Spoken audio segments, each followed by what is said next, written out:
اس دنیا کو اللہ رب العزت نے امتحان اور آزمائش کے لیے بنایا۔ اس دنیا میں انسان عیش و عشرت کے لیے، اس دنیا میں انسان راحت اور آرام کے لیے، اور اس دنیا میں انسان شوبازی کے لیے نہیں آیا۔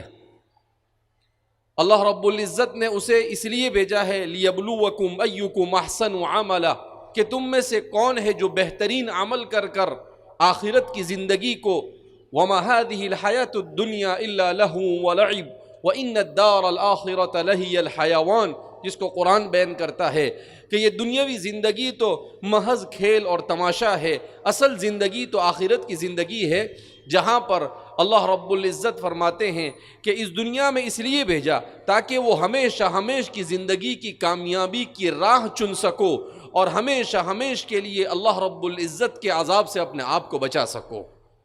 مگر یہ دنیا جیسے جیسے رسول اللہ صلی اللہ علیہ وسلم کے دور مسعود سے دور ہوتی جا رہی ہے اور قیامت سے قریب ہوتی جا رہی ہے، ویسے ویسے اس دنیا میں بسنے والا انسان اپنے اس دنیا میں آنے کے مقصد سے دور ہوتا چلا جا رہا ہے۔ وہ یہ سمجھ رہا ہے کہ میں اس دنیا میں پیٹ بھرنے کے لیے آیا، وہ یہ سمجھ رہا ہے کہ میں اس دنیا میں نام بنانے کے لیے آیا، وہ یہ سمجھ رہا ہے کہ میں اس دنیا میں اس لیے آیا تاکہ میرا جیب بھر جائے، میری خواہشات پوری ہو جائے، اور میں ایک اچھے نام کے ساتھ، چاہے وہ کسی بھی فیلڈ کا ہو، مجھے صرف نام چاہیے، لوگ مجھے لائک کرے اور لوگ میرے ویورز بڑھا دے، اور طرح طرح کے ایسے ایسے خیالات لے کر دنیا کے اندر میں زندگی بسر کر رہا ہے۔ مگر یہ تمام کے تمام چیزیں انسان کے لیے سوائے ہلاکت کے اور کوئی راستے کی طرف انسان کو نہیں لے جاتی ہے۔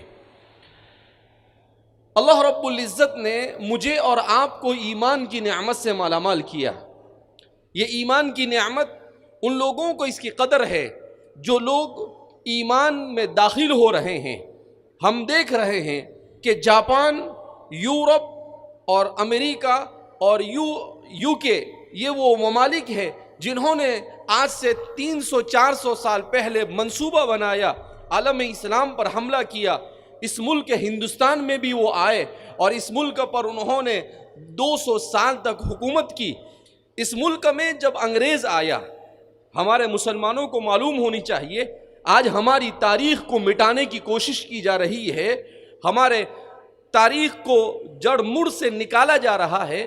ہمیں یہ معلوم ہونا چاہیے کہ جس وقت انگریز اس ملک میں آیا، اس وقت اس ملک کی جی ڈی پی جو مسلمانوں کے ہاتھ میں تھا کتنی تھی معلوم ہے آپ کو؟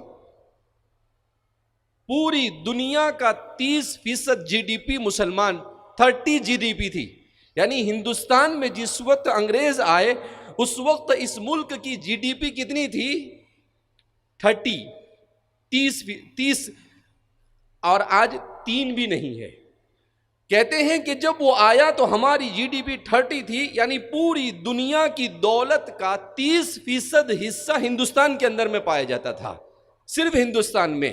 اور جب وہ یہاں سے گیا تو ہماری جی ڈی پی 7 تھی، اس کے بعد سے لے کر آج تک ہماری جی ڈی پی کبھی بھی 3، 4 اور 7 سے اوپر نہیں بڑھی، وہ ہمیں لوٹ کر چلا گیا۔ مگر ایک بات بہت تعجب ہوتا ہے کہ جو لوگ پوری دنیا کو لوٹ کر گئے، پوری دنیا کے مال کو لوٹا، پوری دنیا سے انسانوں کے ذہن و دماغ سے اخلاق کو ختم کیا، ان کے ذہن و دماغ سے ایمان اور اسلام اور مذہب کو کھرچ کر نکالنے کی انہوں نے کوششیں کی۔ آج صورتحال یہ ہے کہ وہاں کے لوگ اسلام میں داخل ہو رہے ہیں اور یہاں کے لوگ ان کی ایکسپائری ڈیٹ تہذیب کی طرف دوڑتے چلے جا رہے ہیں۔ جن چیزوں کو وہ ریجیکٹ کر چکے ہیں، جن تھیوریز سے وہ پریشان ہو چکے ہیں، جن اخلاق جس فیشن سے وہ تھک چکے ہیں، جس خاندانی نظام کی تباہی سے وہ پریشانی کے عالم میں مبتلا ہے، ڈپریشن میں مبتلا ہے، خودکشی کرنے پر آمدہ ہے، ان تمام چیزوں کو، اس ایکسپائری ڈیٹ اور آؤٹ آف ڈیٹ تہذیب کو ہمارا نوجوان آج اختیار کرنے کی کوشش کر رہا ہے۔ آپ کو حیرانگی ہوگی کہ امریکہ میں ہر سال ایک اندازے کے مطابق 30 سے 40 ہزار لوگ اسلام میں داخل ہو رہے ہیں۔ جاپان میں اسلام تیزی کے ساتھ پھیل رہا ہے۔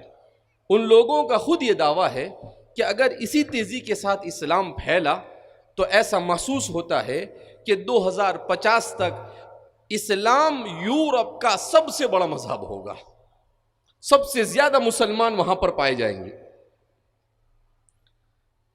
ایسا کیوں؟ اس لیے جس تہذیب کو 300 سال صرف پیسے کے پیچھے اور کرسی کے پیچھے دوڑ کر وہ تھک چکے ہیں، وہ تہذیب مادی تہذیب ہے۔ اس تہذیب میں صرف ظاہری طور پر اچھائی نظر آ رہی ہے، مگر وہ اندر سے کھوکھلی تہذیب ہے۔ کیوں؟ اس لیے کہ پیسے میں کبھی سکون نہیں مل سکتا ہے، اسٹیٹس اور عزت کے بڑھانے سے سکون نہیں مل سکتا ہے۔ سکون اگر ملتا ہے انسان کو تو اس وقت ملتا ہے جب اس کا تعلق اپنے خالق اور مالک سے مضبوط ہو، اور اللہ سے اپنے خالق اور مالک سے اپنے تعلق کو مضبوط کرنے کے لیے اللہ کی کتاب سے تعلق کو مضبوط کرنا پڑتا ہے، جس کے بارے میں قرآن خود کہتا ہے کتاب انزلناہ الیک مبارک لیدبروا آیاتہ، کہ ہم نے اس کتاب کو نازل کیا، بڑی بابرکت کتاب ہے۔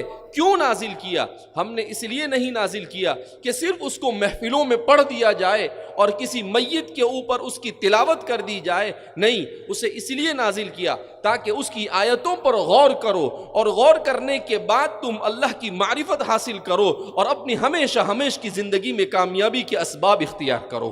اس لیے اللہ فرماتے ہیں کہ اس کتاب کو ہم نے نازل کیا۔ G S herbal wholesale ayurvedic ادویات کا قابل اعتماد مرکز۔ تجارت کے خواہش مند حضرات کو ہم مکمل ٹریننگ دیتے ہیں۔ ہمارے ساتھ تجارت کر کے بھرپور پیسہ کمائیں۔ علماء کرام، حفاظ، ڈاکٹرز اور میڈیکل والوں کے لیے خصوصی رعایت۔ تفصیلات کے لیے ابھی رابطہ کریں۔